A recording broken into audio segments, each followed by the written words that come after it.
Hello, welcome to my channel and to another reaction video. This time we'll be checking out another death battle. This is for Batman Beyond vs Spider-Man 2019.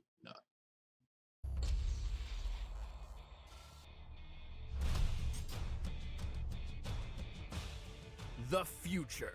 Everyone wants to see it, and why not? It has robots, flying cars, and of course, superheroes. Yeah, the future still has those, but they're even cooler because of all the sweet gadgets. Like Terry McGinnis, the Batman Beyond. And Miguel O'Hara, the Spider-Man from 2099. He's Wiz and I'm Boomstick. And it's our job to analyze their weapons, armor, and skills to find out who would win a death battle. Terry McGinnis was your average futuristic high school student. He went to future raves, complained about future problems, had a I future just checked out the girlfriend. fan Yeah, you film know, the about this usual. guy. Until one fateful day when Very Terry got interested. into a fight with a group of jokers. What's he got against comedians? No, a gang called the Jokers. You know, like the Joker? Ah, but with a Z, because it's the future. Well, naturally. After possibly the most dangerous motorcycle chase ever put on television, Yeah, it's cool, he's got a helmet. Terry found himself inside an isolated mansion owned by an elderly billionaire named Bruce Wayne. Here, he stumbled upon the most important revelation in his life. Bruce Wayne is Batman! Oh, what a surprise! Well, more like he was Batman. He'd retired from crime fighting years ago, because, you know, age is a bitch. Wait a minute, after decades of secrecy, a punk teenager just happens to stumble into the Batcave? For crying out loud, if he'd found my secret lair, he'd have been vaporized on the spot. Yeah! Anyway, Terry's roller coaster of a day still wasn't over. Turns out his dad got murdered. Dad? Bummer. Oh. So he did what any emotionally charged teen who wants to avenge their dad would do. He stole the bat suit. But not the old cape and cowl of yesteryear. This was the latest and most advanced Batsuit. Terry McGinnis didn't just become the all-new Batman. He was Batman Beyond. You ever wonder what would happen if Batman got a hold of an Iron Man suit? It's basically that. And damn, he looks friggin' rad. The Batsuit's nanotechnology greatly enhances his strength and provides several thin yet strong layers of ballistic and environmental protection. And he can fly! He can soar faster than a speeding future car, and he's really nimble in the air. Plus, he can always give his punches and kicks a literal rocket boost. The suit sports over 24 other gadgets for combat and espionage. He has a wrist-mounted grappling hook that can extend over 50 feet. There's a cloaking device, a lock decoder, finger microphones, climbing claws, an underwater breather, thermal and binocular vision, I mean, we saw extendable spikes some- on his arms, flashbang grenades, triple-weighted things at bullets, the a buzzsaw, and fan even film I checked that. retractable tweezers. Splinters are no laughing matter. And don't forget all those sweet, sweet batarangs. These new age ninja stars are even sharper and more compact than before, and they come in a variety of delightful flavors, like explosive, ensnaring, and electrifying. Terry's got a solid throwing arm and can even disarm multiple opponents with a single shot. But if he's feeling a bit lazy, he can always just use his arm launchers to fire batarang discs. Also, when anyone gets in too close, the whole suit can act like a man-sized taser. The electric shock is strong enough to stun people spliced with animal DNA and short out heavy machinery. But the tools don't make the man, Batman. Terry's a master martial artist with plenty of training from legends like former Robin Dick Grayson, totally real ninja Kairi Tanaga, and the former Dark Knight himself. Well, once he got over the kid stealing his suit, of course. Bruce Wayne doesn't just serve as Terry's mentor, he's also a constant source of advice and information on the go through his direct link to the Batsuit I from was the wondering in the Batcave. fan film Good someone thing, starting too, to since tell me Terry's who not it was exactly the something. world's greatest detective. At least not compared to the old man.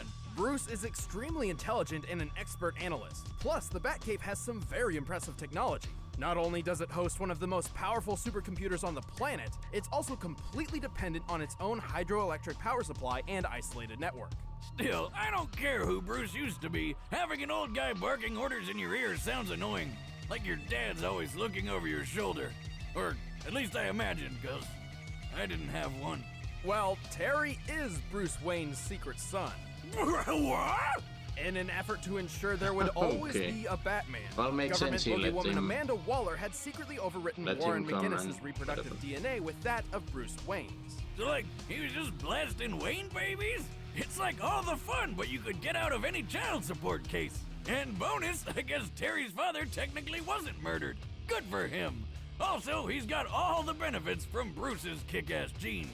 Even before going through combat training, Terry was a skilled fighter, strong enough to send opponents flying with a single punch. In the suit, he's strong enough to lift large I-beams and this giant boulder. He's even survived getting his leg trapped under Bruce Wayne's trophy penny. What's so special about a penny? Just look at it. Holy colossal currency, Batman! The penny's diameter is easily 20 feet wide and is frequently dated from the 1940s.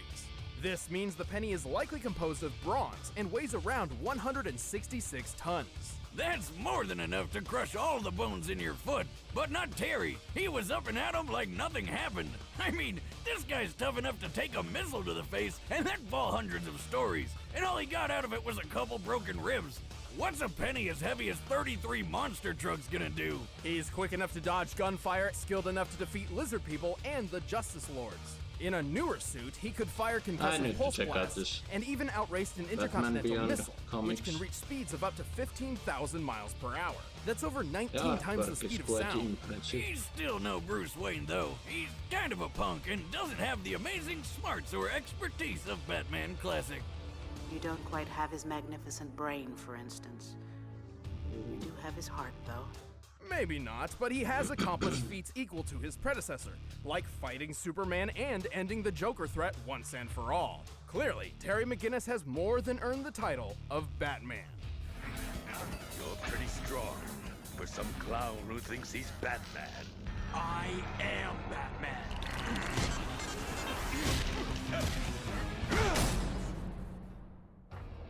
Okay. So, here's an unfortunate spoiler. The year 2099 kinda sucks. Plagued by a massive civil war between humans and mutants, the world fell into a dystopian ruin of violence and anarchy. The heroic age had come to an end. But some people still wanted a sequel. Enter Miguel O'Hara, a child prodigy turned super genius with a penchant for genetic tinkering. Miguel's skills landed him a job at one of the biggest companies in the world, Alchemax, where he got to work trying to rebuild one of the greatest heroes of all time, Spider-Man. Specifically, he attempted to replicate the DNA of Peter Parker, the original Spider-Man. But like most of the 21st century superheroes, not much remained of Parker outside of stories and legend. Miguel had to build his experiment from scratch, starting with a single, simple spider. Unfortunately, Alchemax didn't have the greatest job security. After a lot of bad blood and some spilled blood, Miguel wound up accidentally getting a dose of his own creepy crawly project, transforming him into the Spider-Man of 2099. But future Spider-Man isn't quite the same as your grandpappy's Spidey. That's right, apart from the superhuman strength, speed, durability, and improved healing, Miguel's powers are entirely different. Unlike Parker, he can't actually stick to any surface. He can still wall crawl though, using retractable talons on his fingers and toes, which also make for fairly deadly weapons in a fight. And he's got fangs like a vampire. If he bites you, he can inject a venom that can paralyze your whole body almost instantly. Also, he may not have Petey's trusty spider sense, but his sense of sight, smell, and hearing are superfied. He can hear noises from miles away, see in the dark, and make out far off and fast-moving objects with ease. In fact, his senses are so acute, he wears tinted glasses to keep daylight from hurting his eyes. And like any Spider-Man, he can shoot webs from his hands. Miguel doesn't need compact web shooter devices on his wrists. He actually has organic spinnerets in his arms, which create and release thick, durable strings of webbing. Because they're natural, these strings are chemically identical to spider silk, with a tensile strength similar to steel. Ew! Okay, the original Spider-Man always kinda grossed me out, but this guy's powers are disgusting. I think Miguel would agree with you. Well, yeah, one day he's just your average dweeb doing sciencey stuff like you, and the next he's got big lumps in his arms which shoot sticky stuff? Who wouldn't be weirded out? Miguel saw his newfound power as a curse, a blight which turned him into an inhuman freak of nature. But that didn't stop him from fighting crime, complete with his own Spidey suit. His original costume was made from unstable molecules, allowing the use of his talons without tearing the fabric. He also wears a web-like cape made of light bite, which lets him glide through the air. Whoa, Light Bright! I remember that. Man, do they still have that in the future? And did they find a way to stop you losing those little pegs? Light bite. Yeah, whatever. The suit looks pretty cool, so I hate to spoil the mood, but it's actually just a run-of-the-mill costume from a Day of the Dead festival. No, really. Though after meeting the present-day Peter Parker, Miguel received a much-needed upgrade. His new suit contained synthesized unstable molecule fabric mixed with Kevlar, greatly improving his defense. This suit can survive a shot from a howitzer artillery cannon. A common M777 military howitzer fires 92-pound shells at 2,200 feet per second. That hits with over 100 tons of force. Miguel's even taken a hit from the Thing, a hit which shattered a tempered glass window and sent Miguel flying over 2,000 feet. And the new suit has explosives, hologram projectors, infrared scanning, and it's even got wings and rocket boosters on the feet. Wait, that sounds familiar. Miguel may be a genius, but he's at his best when he's working with his holographic assistant, Lila, or the Y-rate lifeform Of course, approximation. it's a She's basically like sexy the lady. future Alexa with a bunch of extra features. She keeps track of Miguel's life signs and surroundings. With Lila's scanners and his super senses, anyone would have a hard time trying to sneak up on future Spidey. While Lila was originally built as a home appliance, she can be stored on Miguel's portable communicator. She can act as an onboard lie detector and do advanced calculations to the 20th decimal in a millisecond, which is flippin' amazing. Fun fact, Lila's appearance was based on Marilyn Monroe. Not that anybody in 2099 seems to know who Marilyn Monroe was. Okay, seriously, how did they lose so much information in less than 100 years? Remember, kids, always back up your files. It'll prevent the apocalypse. Well, lucky for them, Miguel got over his emo phase and started setting the future back on track. And he had the skills to do it. He's quick enough to dodge gunfire, tough enough to take a shotgun blast to the chest, resilient enough to tank electric shocks, and strong enough to rip a 20-ton turret off a tank. More than that, he helped another Spider-Man keep this giant building piece in place. What even is that? Likely some sort of antenna, but it also resembles the mooring mast atop the Empire State Building. Back when everybody thought Zeppelins were the hot new thing. Because who doesn't like riding a giant flammable balloon full of explosive gas? Sign me up! Assuming it's composed of steel and roughly estimating its size compared to the Spider-Man on the roof, then comparing the Empire State Building's mooring mast, this should weigh, at most, 200 tons. So basically, Miguel's a badass, and he proved it in the most epic way possible. After rebuilding the world with Captain America, Miguel inherited the most legendary weapon of them all, Mjolnir. Although Thor's hammer didn't actually grant him its warrior powers, Miguel didn't use it as a weapon, but as proof of his authority, a literal symbol of the societal weight he alone could carry. With his dominance asserted, Miguel created the utopian future a person could only dream of. And you thought Peter Parker was cool. This Spider-Man is at the top. It would seem so. Miguel O'Hara, Spider-Man of the year 2099. That's me, ready to save the universe and looking good while doing it. All right, the combatants are set. Let's I end have this no debate idea. once and for all. But Kinda first, hoping the Miguel future is O'Hara- now in the form of Blue Apron.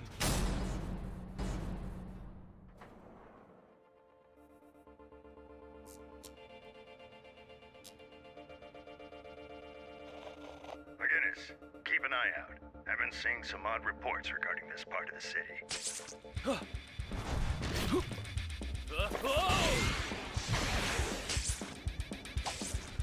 Hey, Bozo! I was brooding there. Who the shock are you?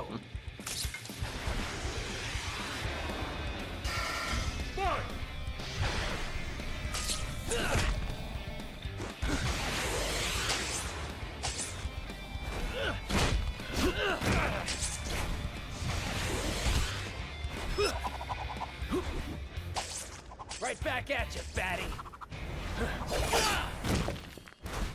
Hey, Lila, get me a reading on this vampire guy, yeah? Of course, Miguel.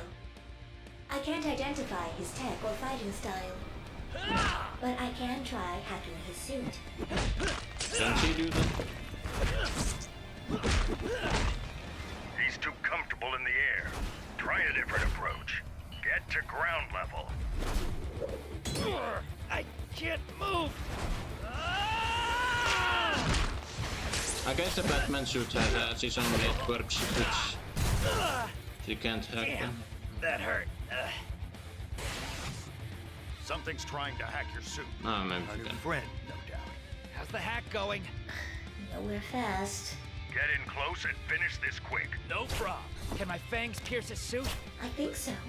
Then I'll finish this myself.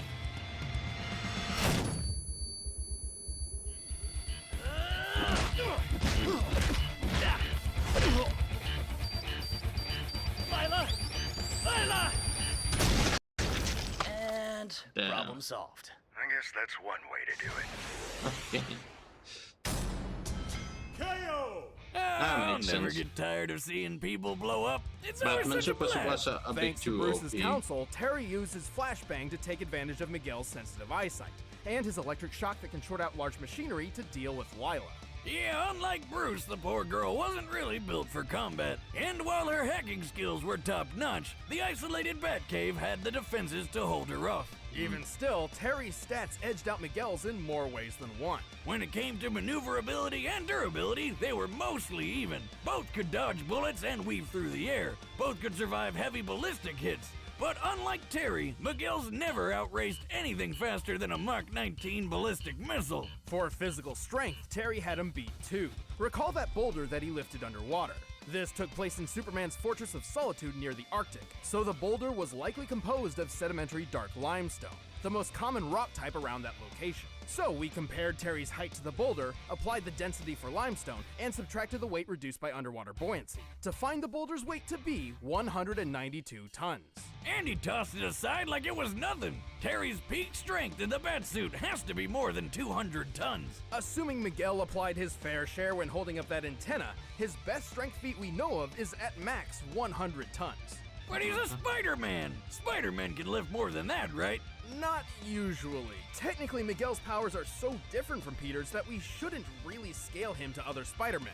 But for the benefit of the doubt, let's do it anyway.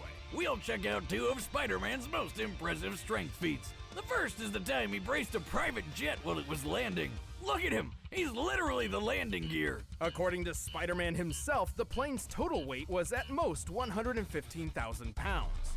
Adding the thrust from a Whittle W1 engine, which this small jet is most likely to have an engine comparable to, this feat comes out to 58 tons.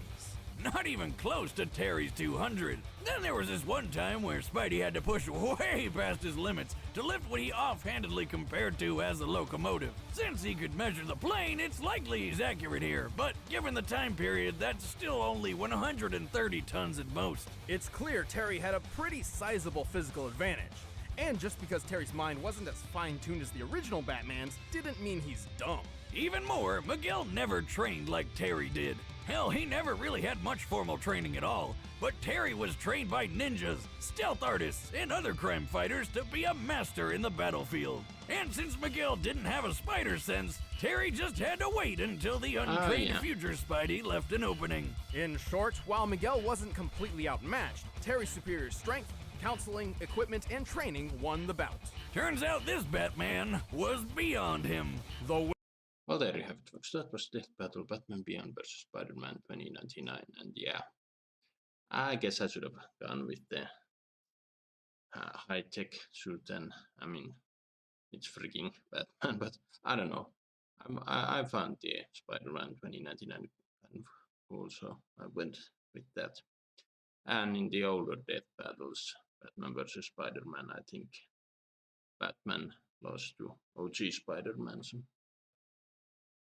But I guess here's a victory for Batman. Came with a vengeance. But yeah, a lot of interesting backstory on both. Definitely need to check up on the comics. And yeah, I've said my already knowledge of Batman Beyond is the new fan film that was released not too long ago. And yeah, in that I was wondering if Batman is still a thing, and turns out the guy helping him is the old man Batman, and he also gets help from the OG heroes. They teach him to fight and whatnot. Now the crazy thing was that turns out he is kind of sort of Batman's son thanks to some bullshit that Amanda Waller did. That was kind of stupid. And yeah, we saw old Amanda Waller as well. But yeah, Batman Beyond is basically just Iron Man. If you think about it. But yeah, Spider-Man 2099, that was some crazy shit. And yeah, so Miguel O'Hara doesn't have all the powers of the OG Spider-Man. There's no webbing or spider sense. He has some gross abilities, but yeah, turns out in the future he becomes the highest authority of heroes thanks to being able to not wield Mjolnir but kind of can, and whatever that was. And he'll be he has the highest feats of all the Spider-Man in the Marvel, I guess.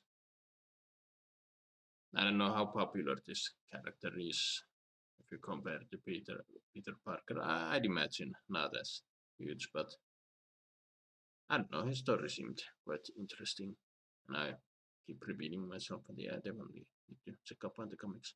But yeah, what do you guys think? Write your thoughts down below. Mention my reaction, comment, like, subscribe if you want, and we'll see another video.